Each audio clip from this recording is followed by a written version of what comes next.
2021 Ram Promaster City. Basically, we'll go over the pros and cons real quick with this one. Not going to take a long time to do the video. I've got a couple other videos I've done on this, so some of it's redundant if you've already watched the other videos.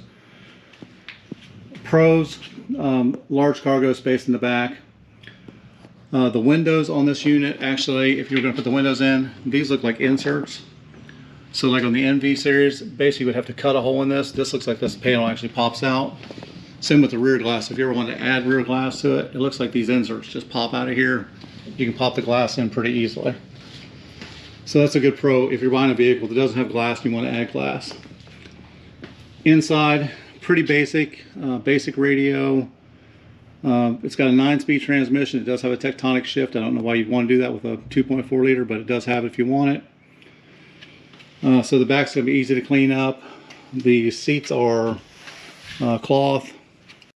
Door panels are just regular old plastic. Nothing special about that. The steering wheel has volume up, volume down. It does have Bluetooth built in the radio. Wipers, obviously. This does have a 12-volt key on and a 12-volt constant in the middle of the column here, or in the middle of the drink holders, which I do like that because sometimes you need a 12-volt constant if you're charging your phone, if you're on a job site or something. You've got to either leave the key on or leave the vehicle on.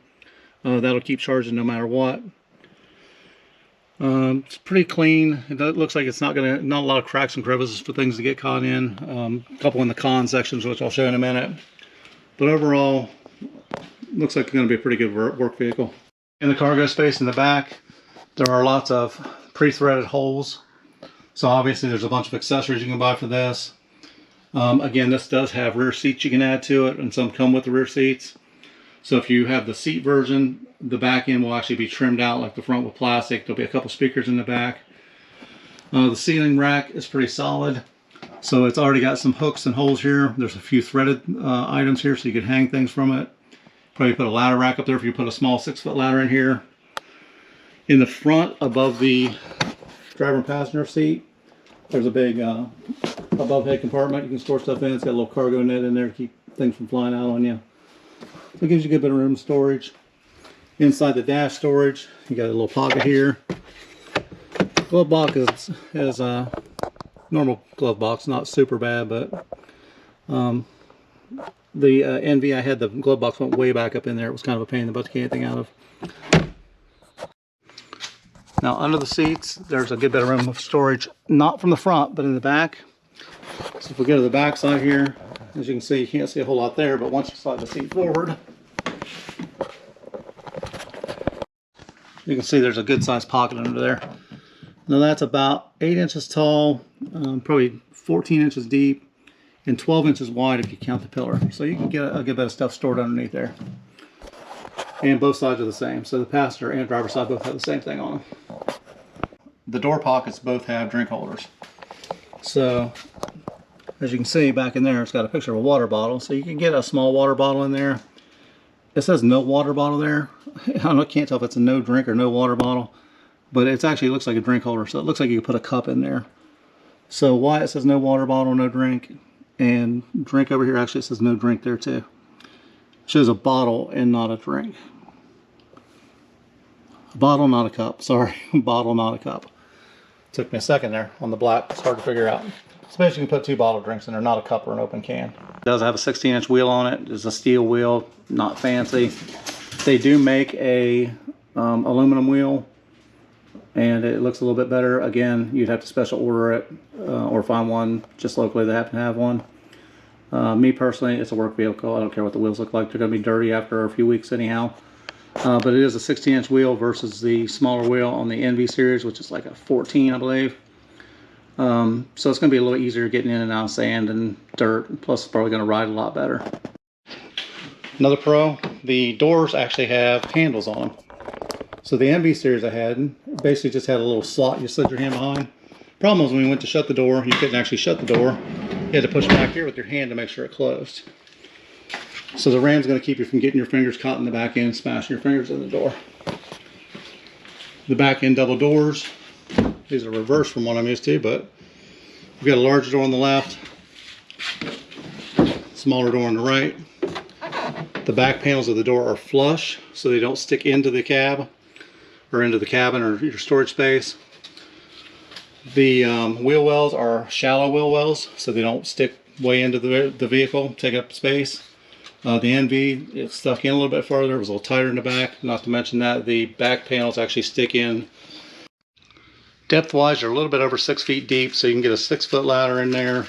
You can probably get a 7-foot ladder if you have a 7-foot ladder in there. 8-foot ladder is not going to fit because it's going to hit the seat up front. So starting with that, some of the cons. Con number one, the seats. That seat does not fold down.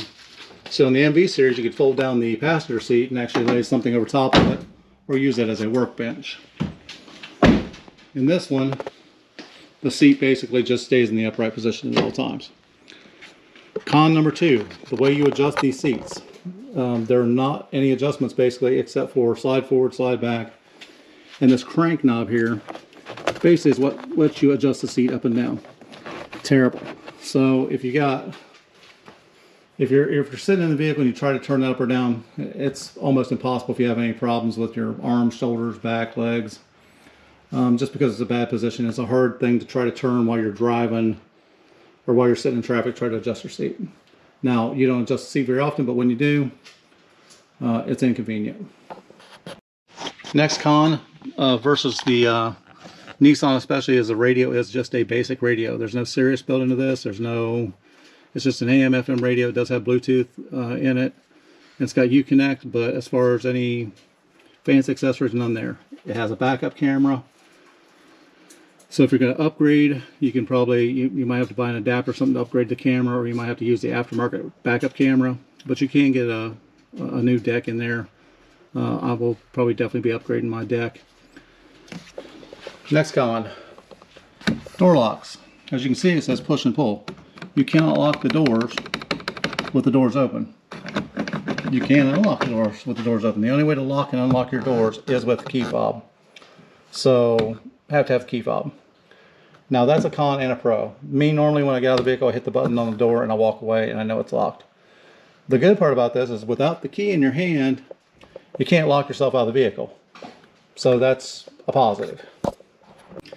The next big thing I see is, you see where your cargo platform is here? Back behind this is a big open hole. There's a hole that drops down through the floor there. Now you can get stuff out of there, but there's still holes down in here and a big pocket back in there. That probably goes back 6 or 8 inches. It does it on both sides. So basically, if something rolls off your platform, hits the seat and rolls back under there, you're gonna have to reach back under there. You're gonna have to slide the seat forward and reach back under to try to find it. So that's definitely a con to me. Now this van did not come with a mat or a ladder rack, so I had to order both of those.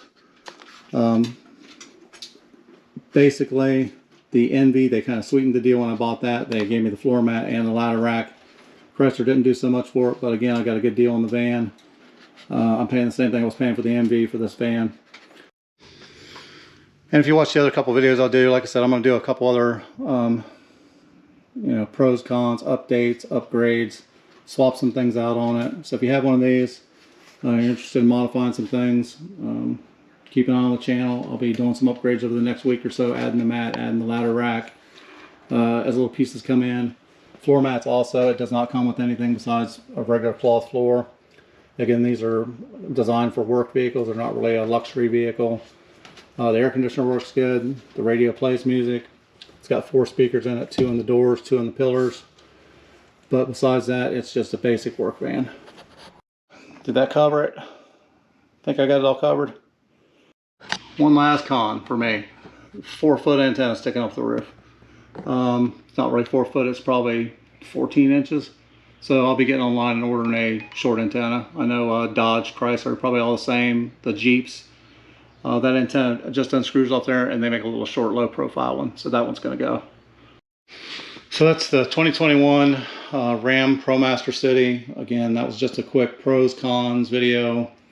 My personal opinion on it. Again, had it for one day. I'm sure my opinion will change. I'll probably do an update as I'm doing the parts, as I put the ladder rack on and put the mats in and stuff like that. I'll let everyone know how it's performing. Horsepower wise, compared to the NV series, almost the same. Transmission wise, completely different. This actually has a 9-speed transmission, whereas the NV has that stupid CVT transmission. And if you've never driven one of those, basically it's a pulley wheel system transmission, so you have one gear. So you don't really feel any gear shifting in it, but what you also don't feel is if you get stuck in sand or dirt or anything loose, it doesn't want to go anywhere. So you cannot pull out in sand, or if you get stuck in sand, you're just done for. Basically, the clutch will sit there and spin, and you'll end up burning your clutch up trying to get out of the sand or the mud or whatever you're stuck in at the time.